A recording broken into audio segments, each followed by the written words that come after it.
Bonjour à tous, c'est un nouveau jour de vidéo, j'espère que tout le monde va bien.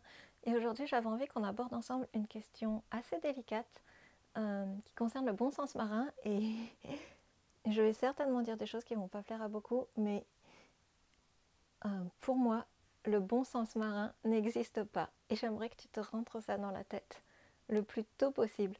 Euh, Évidemment, je vais t'expliquer pourquoi je te dis ça, hein, mais si tu suis la chaîne depuis un petit moment, tu sais que j'ai créé principalement cette chaîne pour les débutants, que ce soit en navigation, que ce soit en surf, soit en n'importe quelle activité aquatique, et que je te partage mon parcours justement pour que tu oses faire les choses, que tu oses poser tes questions. C'est pour ça que j'apporte plein de notions qui peuvent te paraître évidentes, mais qui quand tu débutes, tu as souvent des questions que tu n'oses pas poser. Donc aujourd'hui, j'avais vraiment envie qu'on revienne autour de cette notion, parce que pour moi, c'est fondamental qu'on soit bien clair là-dessus, et c'est quelque chose qui peut te sauver la vie. Donc j'aimerais vraiment que tu intègres très très vite, le plus tôt possible, et de façon la plus ancrée en toi, que le bon sens marin n'existe pas. Donc je vais m'expliquer évidemment, et je sais que ça peut choquer que je te dise ça, mais tout ça pour te dire que évidemment, en temps normal, certaines situations vont te paraître du bon sens, ça va te paraître évident, même si tu as peu d'expérience de navigation. Je te prends un exemple, c'est-à-dire que si tu évacues ton navire, évidemment que tu ne vas pas couper l'amarre qui relie ton radeau de sauvetage à ton bateau. Ça, bien sûr que c'est du bon sens. Mais ce que je voudrais que tu comprennes, c'est qu'en situation d'urgence, et là, on ne parle pas juste en situation de stress. On parle en situation d'urgence, en situation vitale, en situation de détresse où ta vie ou celle de tes coéquipiers peut en dépendre. Donc c'est quand même un niveau de stress autre que juste une petite montée d'angoisse en mer parce qu'il y a une rafale un peu plus grosse qu'une autre et que oh là là, tu as eu peur. Là, on n'est pas du tout dans cette configuration-là. Ici, je te parle de situation d'urgence et de détresse. Donc ce que je veux dire, c'est que bien sûr, en temps normal, ça ne te viendrait pas à l'esprit de faire ce genre de choses. Ou bien sûr, qu'en temps normal, tu sais que tu ne jettes ton radeau de sauvetage que quand tout le monde est vraiment prêt à embarquer, tu ne le gonfles pas un quart d'heure à l'avance, le temps de préparer tes affaires et tout, parce que tu sais très bien que s'il y a des grosses vagues, ton radeau peut être complètement retourné, voire la mare peut casser et dériver au loin, alors que toi, tu es toujours sur ton bateau. Donc ça, évidemment que ce sont des choses que tu sais et qui font partie du bon sens. Et là, évidemment, tu vas te dire, n'importe quoi, c'est du bon sens marin, je sais. Et bien sûr, et heureusement que tu le sais, je suis contente que tu le saches aussi.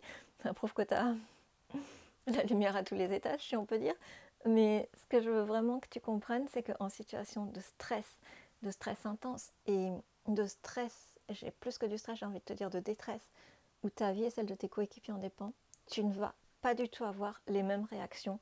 Et entre guillemets, tous tes sens et tes bons sens vont être complètement chamboulés.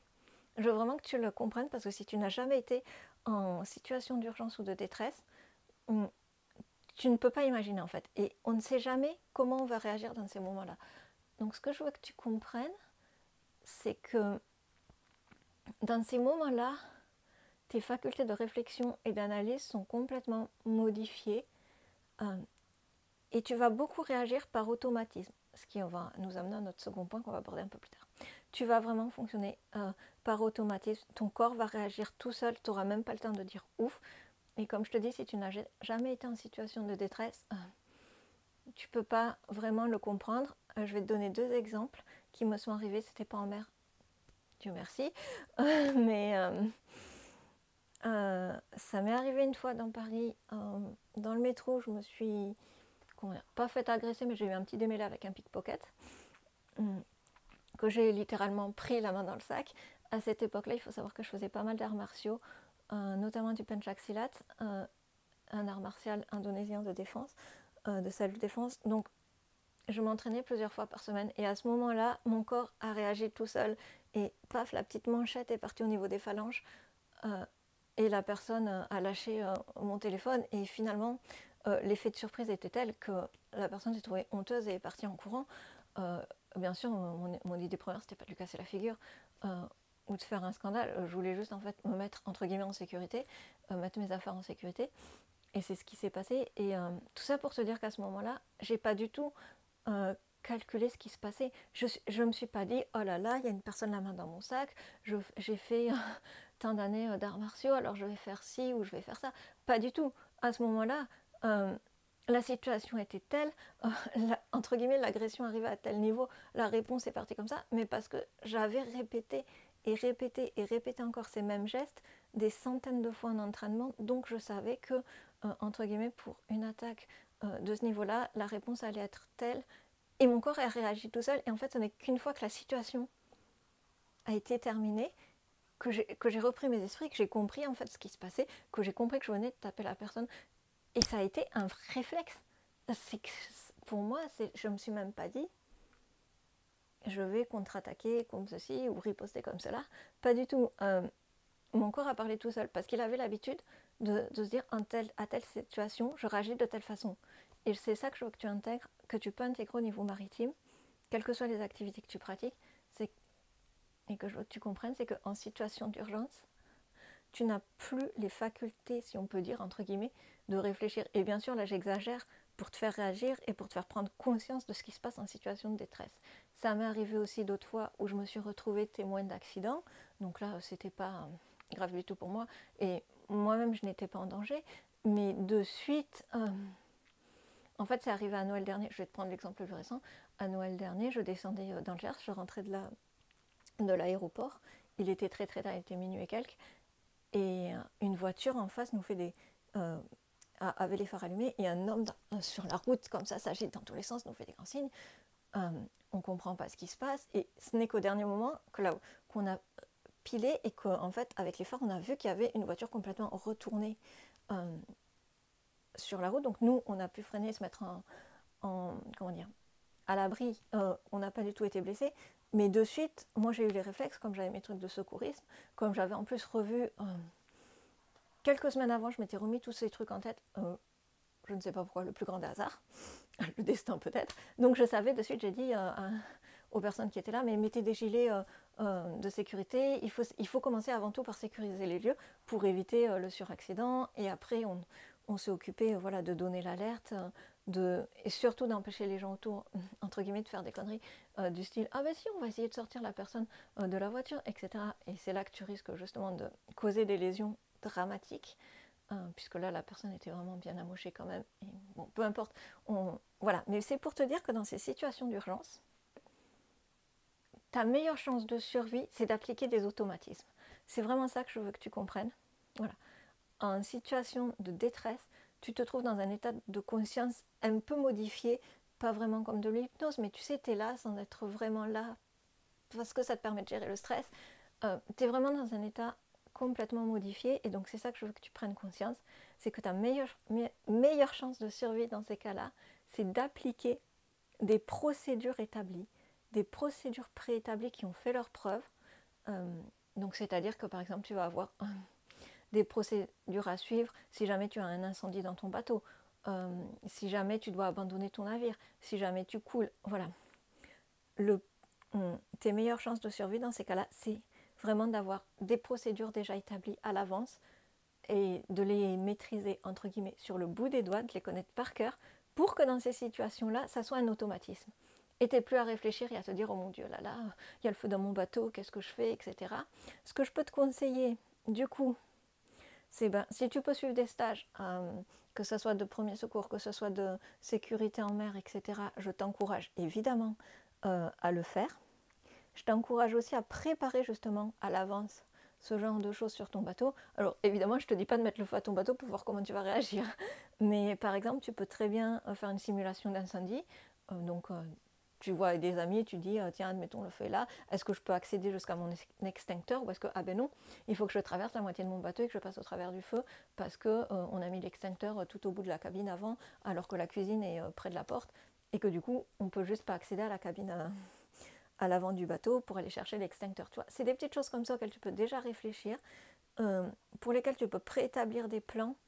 Et justement, fais-le de façon physique. Entraîne-toi à mettre en place ces plans. Si tu navigues avec des coéquipiers, entraînez-vous à gérer les manœuvres d'homme à la mer. Ça vous permettra d'avoir une vraie cohérence d'équipe à ce moment-là, et que si jamais un jour il arrive un homme à la mer, vous ne soyez pas tous en train de vous engueuler sur le bateau pour savoir, ah ben on fait ci, non, plutôt on fait ça, non, on fait comme ceci, et patati et patata. Non, là vous serez entraîné entre guillemets des centaines de fois à le faire par beau temps, par temps calme. Là où la vie de votre coéquipier n'en dépendait pas, juste parce qu'il a sauté à l'eau, parce qu'il fait beau, et avec un gilet de sauvetage et tout va bien. Donc voilà, donc je vous encourage vraiment à vous entraîner au maximum sur les notions de survie, que ce soit pour les incendies, les hommes à la mer, l'abandon de navire, une fuite repérée, où est une fuite dans ton bateau, où se trouvent les pompes d'assèchement, etc. Prépare au maximum tout ce qui pourrait mal tourner, entre guillemets, et entraîne-toi à les faire jusqu'à ce que ça devienne quasi automatique. Lis sur le sujet, informe-toi, pose-toi des questions, remets-toi en question, et entre guillemets, garde en tête que dans ces situations-là, le bon sens marin, il n'existe pas. Tu redeviens, entre guillemets, le commun des mortels. Tu peux être le meilleur marin du monde. Tu peux avoir bouclé, je ne sais pas combien de centaines de tours de monde, peut-être dans ta vie. Dis-toi qu'en situation d'urgence extrême et de détresse, ton bon sens marin, bon, si j'étais toi, je préférerais ne pas compter là-dessus et plutôt connaître des procédures préétablies qui ont fait leurs preuves et que tu peux appliquer de façon quasiment automatique sans te poser de questions parce que tu ne sais jamais comment tu vas réagir. Et dis-toi bien que dans ces situations-là, la mer, elle aura toujours le dernier mot. Donc, il faut que tu puisses, entre guillemets, réagir. Et si tu n'as pas conscience de ça, je t'invite peut-être à lire beaucoup de récits de navigateurs, et même les plus grands. Ça leur est arrivé aussi de tomber du bateau, de tomber à l'eau, d'avoir des accidents, d'avoir de la casse. Ça arrive même aux plus grands d'entre nous. Et je pense que voilà, si tu n'as pas conscience de ça, si tu te dis que tu peux de toute façon, dans tous les cas, compter sur ton bon sens marin, je voudrais aussi te rappeler que le bon sens marin, bien sûr que ça existe, et bien sûr qu'en temps normal en navigation, il y a plein de choses qui vont te paraître du bon sens. Moi aussi, il y a plein de choses qui me paraissent du bon sens. Mais rappelle-toi aussi que le bon sens, qu'il soit marin ou bon sens dans la vie en général, c'est quelque chose qui s'affine avec le temps, avec l'expérience, et qui se façonne au fur et à mesure de nos expériences. Donc dis-toi qu'on n'a pas tous le même bon sens marin, entre guillemets, en fonction des navigations qu'on a eues, des épreuves qu'on a rencontrées en mer. Je te parle en mer puisque là le sujet c'est autour du bateau, mais ça marche pour tout dans la vie, hein. Quel que soit le sport nautique que tu pratiques. Donc je pense que dans ces situations-là, il faut savoir rester humble, et l'humilité, c'est de se dire que la mer elle sera toujours plus forte, et que voilà, il vaut mieux préparer et se préparer à affronter le pire. Et justement, ce que tu peux faire, c'est établir des procédures, sécuriser au maximum ton bateau. Ça passe par un entretien régulier de ton bateau, ça passe évidemment par un bateau toujours très bien rangé, où tout le monde à bord connaît l'emplacement de chaque chose. C'est-à-dire que peut-être que tu es la personne qui panique pas dans les situations d'urgence et de détresse et qui sait toujours ce qu'il faut faire, mais peut-être qu'un jour, ça sera toi la personne inconsciente à bord et qu'il faudra que tes coéquipiers ils sachent où se trouve l'extincteur, ou où se trouve la trousse à pharmacie, ou ne serait-ce que passer un appel de détresse à la VHF. Donc vraiment, entraînez-vous ensemble si vous naviguez à plusieurs. Qu'est-ce que je pourrais te dire ensuite? J'ai pris quelques notes parce que voilà. Oui, un dernier point que je voudrais aborder ensemble. Je pense que je te ferai une autre vidéo plus poussée sur la sécurité en mer, mais dans un second temps, parce que sinon ça fait une vidéo très très longue. La vidéo est déjà longue. Donc ce que je te conseille aussi, enfin c'est pas ce que je te conseille, mais sur un point sur lequel je voudrais aussi attirer ton attention, c'est que peut-être que tu as déjà été dans des situations d'urgence et de détresse, et que tu t'es étonné en te disant ouais, je pensais pas bien réagir et bien gérer comme ça. Et tant mieux, et je te souhaite, et je vous souhaite à tous de pouvoir réagir au mieux en situation de détresse. Moi aussi, je me suis étonnée de découvrir un caractère où quand il ne faut pas paniquer, je ne panique pas. Après, je peux m'effondrer une fois que le drame est passé. Je peux m'effondrer, me mettre à pleurer parce que le contre-coup et les nerfs relâchent. Mais ce que je voudrais qu'on garde bien tous en tête, c'est que peu importe à quel point on a été incroyable dans ces situations-là, on ne sait jamais comment on va réagir. Et on peut avoir réagi et avoir su gérer des situations hyper complexes, en avoir géré des dizaines et des dizaines, et on ne sait pas pourquoi, à la 15e, on va complètement péter les plombs, on va être la personne qui s'effondre, on va être la personne qui va être incapable de gérer. Et ça peut avoir diverses causes, parce qu'effectivement, peut-être que ce jour-là, tu naviguais avec ta famille ou avec des équipiers pour lesquels tu avais un affect particulier. voilà, peut-être que ce jour-là, tu avais pris la mer et que tu étais en moins bonne forme physique. Ou peut-être que tu avais des soucis au travail qui ruminent en tête et que du coup, tu ne te sentais pas à la hauteur. Peu importe les tenants et les aboutissants, ce que je veux que tu te rappelles, c'est que tu peux avoir géré des dizaines de fois sans problème et que tu ne sais pas pourquoi, à la 15e fois, tu vas t'effondrer et tu vas pas réussir à gérer. Et c'est pas grave, c'est humain et ça peut nous arriver à tous, mais c'est pour ça qu'encore une fois, j'aimerais vraiment que tu prennes conscience que le bon sens marin dans ces situations-là, il n'existe pas et que ta meilleure chance de survie, c'est vraiment plutôt de compter sur des procédures automatiques qui ont fait leur preuve. Et quand je dis automatique, c'est des choses que tu as appris par cœur, vraiment par cœur, que tu as répété en temps normal, par beau temps, quand tout va bien, des choses que tu as établies avant, dont tu as parlé avant avec l'équipage et que vous êtes capable d'appliquer chacun pour vous sortir d'urgence. Et parce qu'on sait aussi que dans ces situations d'urgence, il y a une grosse part de chance.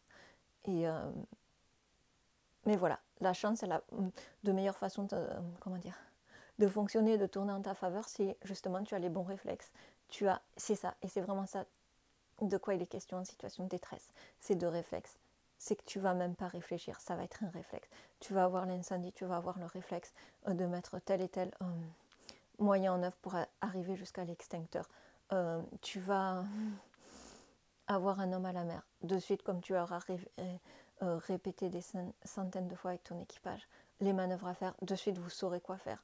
Et vous saurez comment le faire pour arriver à votre homme à la mer en un minimum de temps et un maximum d'efficacité, ce qui est sa meilleure chance de survie. Voilà, je pense que j'ai à peu près résumé mon sentiment par rapport au beau sens marin.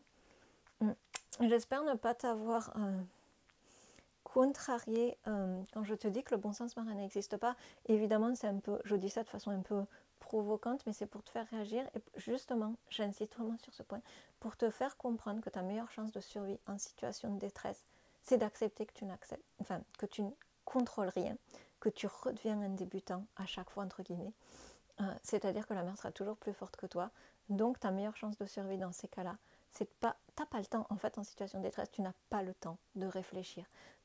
Et tu peux perdre des secondes et des minutes très précieuses à discuter avec tes coéquipiers en disant ah, gna, gna, est-ce qu'on fait comme ci, mais non, plutôt comme ça, et on va jeter le radeau de sauvetage maintenant, ah ben non, on va plutôt le faire dans 5 minutes.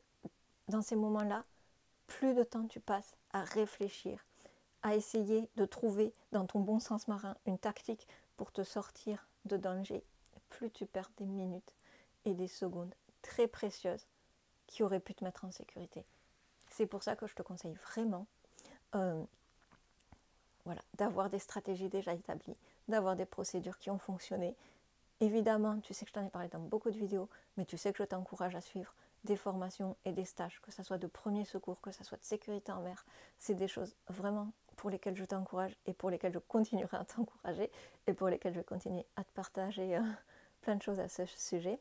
Voilà, je pense que la vidéo est suffisamment longue, on a suffisamment débattu sur la question, je pense. Un dernier point, mais la vidéo est longue. Très très vite, mais on en reparlera sur une autre vidéo. Les technologies à bord, c'est très bien et ça peut te mettre en sécurité. Mais je te conseille tout de même d'apprendre à naviguer sans.